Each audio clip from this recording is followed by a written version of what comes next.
Aquí está el Bueno, líder de los martes. Como cada martes. Este programa, así es. Este es un martes muy caliente, ¿verdad que sí? Muchas Sí, informaciones. Muchas informaciones, ante todo, no solamente nacionales, con el informe más reciente del Banco Central sobre el comportamiento definitivo de la economía dominicana en el año 2024, sino también que el entorno después de el ascenso y la juramentación de Donald Trump, siempre el ambiente, y se esperaba que iba a ser así, esas amenazas en muchos casos, esa forma de Donald Trump de sentar en la mesa de negociación, incluso a países aliados, pero en muchos casos también haciendo alarde del poder que tiene Estados Unidos, porque cuando conminó a Colombia para que aceptara los aviones de deportados colombianos y que el presidente Petro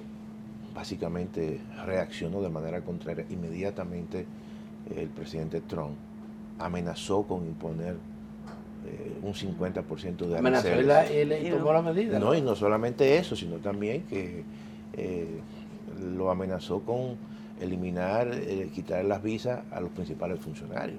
Y posteriormente el presidente Petro como que echó para atrás y luego entonces se llegó a un acuerdo de manera muy rápida. Esa va a ser la tónica del presidente Donald Trump. Eso no será fácil. Se buscarán muchos inconvenientes y muchos choques. Cuando tú analizas entre comillas, el poder de Donald Trump, también hay elementos precarios, porque el tema de los indocumentados, cuando tú analizas, por ejemplo, en Estados Unidos hay 830 jueces federales, 830. De esos 830, en su gestión anterior él nombró 233, es decir, que no tiene la mayoría. Pero para tú aprobar Pero en el Pleno de la Suprema sí, no, la mayoría es conservadora. Sí, totalmente. Hay 6. Pero que muchas de esas medidas y de esos decretos presidenciales que ha tomado. Sí, primero pasan por el territorio. Por eso, y eso claro. se lleva. Bueno, hubo un juez de Seattle que se le claro, puso. y lo mismo que para aprobar una ley en la Cámara de Representantes, que es la Cámara de Diputados, él tiene 219. Sí. Para aprobarlo tiene que tener 218. Todos sabemos que en ese trayecto hay legisladores norteamericanos que son demócratas, que se pueden pasar a republicanos. No es tan fácil. Y además, en el voto popular no alcanzó el 50%, el 49 puntos y algo, y el Partido Demócrata el 48 y algo %. Es decir que yo creo que todo esto, en cierta manera, es un presagio de los conflictos que va a haber, y mucho más en temas comerciales. Yo creo que la palabra clave, y él lo dijo en sus últimas presentaciones, en un tuit, que su palabra mágica es el arancel. Y sobre esa base, entonces, eso va a tener... Pero él va a tener esa misma actitud frente a las demás potencias económicas del mundo, como China. Él va a actuar de la misma manera frente a China, frente a Rusia. No, a todos lo que él considere, porque Trump dijo algo que quizás no se le dio mucho caso, es que él va a crear una agencia, en este caso una dirección de impuestos externos, y ese va a ser el mecanismo donde él, o sea, impuestos externos son aranceles, y va a ser el mecanismo por excelencia que va a utilizar para disminuir el déficit de los Estados Unidos. Entonces ya todos aquellos países que tienen déficit con los Estados Unidos están, como dicen, en la lista. Fíjate que el único esquema de libre comercio donde los Estados Unidos no tienen problema es el de CAFTA. Es el único. Aquí... Pero está bregando con naciones pequeñas. Pequeñas, hay un superávit en términos global, y entonces evidentemente ahí no puede haber quizá esa presión que puede haber con México. Fíjate que esa política de arancel de Donald Trump puede tener 3 efectos aquí en la República Dominicana. En primer lugar, efectos que pueden ser contraproducentes. En primer lugar, cuando Donald Trump sube, supongamos que le sube el arancel a México. las exportaciones mexicanas hacia el mercado norteamericano y básicamente de las maquilas se van a hacer más costosas. ¿Y a quién eso le puede beneficiar? Al país, básicamente de la región, que compite con ese mercado mexicano en Estados Unidos, que es la República Dominicana. Somos nosotros. Por lo tanto, eso puede tener un efecto positivo acá en el caso de las exportaciones de zonas francas. Eso es un elemento importante. Ahora, ¿qué ocurre? La política de arancel de Trump puede generar en los Estados Unidos un incremento de la inflación en muchos productos. Pero es lo que se señala. Pero déjame concluir esto, Adalberto. Y ese incremento de la inflación puede hacer que la política monetaria en los Estados Unidos sea mucho más agresiva. Claro. Entonces eso pueda inducir a un incremento en la tasa de interés. Lo mismo aquí. Fíjate que son dos elementos que son contradictorios. Y eso son situaciones en las cuales nosotros tenemos que tener presente, ¿no? Que pueden haber efectos contraproducentes. Claro, pero se habla, por ejemplo, de el caso de Colombia, Estados Unidos. Aumentar los aranceles de ambos lados. Hay quienes, muchos analistas, hemos visto en el mundo, dicen que se va a perjudicar a Estados Unidos. Si Colombia lo resistiera. Ahora, ¿qué pasó en Colombia? Que hay una oposición agresiva, muy agresiva, que se puso del lado de Estados Unidos y no del lado de Colombia. ¿Por qué? Porque lo que más importa Colombia de los Estados Unidos es vehículos.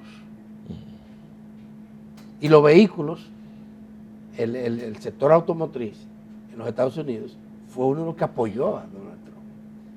Si aumentan los aranceles, aumentan los precios. Por eso digo. Entonces, ahí internamente. Por eso digo que la política de Trump a nivel interno puede generar incluso situaciones internamente en los Estados Unidos. Sí. Porque, ¿cómo parte la economía norteamericana? Parte con un déficit de las finanzas públicas por encima del 7%, con un tema de un endeudamiento que sobrepasa el 127% de PIB, aunque ellos tienen todo el poder de emisión. Pero son situaciones internas que tiene Estados Unidos y que ya... Las amenazas externas también. Y en porque, por ejemplo, el dólar... No, entonces el dólar puede, en ese sentido, puede... O sea, la política de Trump de mantener tasas de interés, porque va a inducir a que las tasas de interés sean bajitas. O sea, eso es lo que él ha dicho, pero la Reserva Federal claramente es una reserva independiente. Sí, es autónoma. Entonces, y él plantea eso porque con una política monetaria relativamente con tasa de interés baja, eso lo que hace es que el dólar se deprecia y eso estimula las exportaciones norteamericanas. Pero ese no es el caso que va a ocurrir, porque su política de arancel lo que es al revés, va a fortalecer realmente el dólar. Y eso... Pero también a largo plazo. Si se incrementa la tasa de interés. Estados Unidos tiene muchas amenazas. Claro. Muchas amenazas internas y externas. Muchas externas. Porque una de ellas es la fortaleza de los países que forman parte del BRICS. Pero también están amenazados. Sí. Y están amenazados por el hecho de que también hay un comercio importante. Fíjate lo siguiente. ¿Cuál es la política petrolera de Donald Trump? Que ese es el tercer punto que quería tocar. Perforar. Eso fue su perforar y perforar. ¿Qué significa eso? El fracking. Correcto. Que eso va a ampliar la oferta petrolera en el mercado. Para que bajen los precios. Para que bajen los precios. Eso nos conviene a nosotros. Sí, pero importamos que no somos productores. Importamos petróleo en dólares. Pero a los países aliados de Estados Unidos, que muchos que están en el BRICS, esa política no le conviene. Fíjate que está utilizando esa política para presionar básicamente a quien, a Rusia, para que Rusia entonces no tenga los recursos suficientes y esa guerra por un tema económico pueda obviamente diluirse y terminar. Esa es la visión realmente de Donald Trump. Esas son las tres grandes políticas. Mira, vamos nosotros a producir mucha energía porque vamos a necesitar mucha energía fósil, porque vamos a impulsar todo el tema de la inteligencia artificial, ¿verdad? Con esas grandes empresas tecnológicas que eso demanda muchísima energía y ellos necesitan tener energía barata. Entonces él dice que él no cree en todo el tema de la transición energética, ni de la energía verde. Y con todo eso. Claro. Entonces, fíjate cómo esas tres políticas que he descrito, dos pueden beneficiar a la República Dominicana y una evidentemente la puede perjudicar. Hay que ver el efecto neto de todo esto. Y el tema de la repatriación de inmigrantes, ¿tiene repercusión económica? Bueno, en el caso, lo que ocurre es lo siguiente, que aquí mucha gente ha apostado a esa política para hacer lo mismo aquí con ciudadanos extranjeros. Y yo creo que eso evidentemente no va a ocurrir, ¿verdad? Porque en términos migratorios, ¿cuántos dominicanos indocumentados? Bueno, eso está cuantificado. 236.000, 228.000 o 250.000.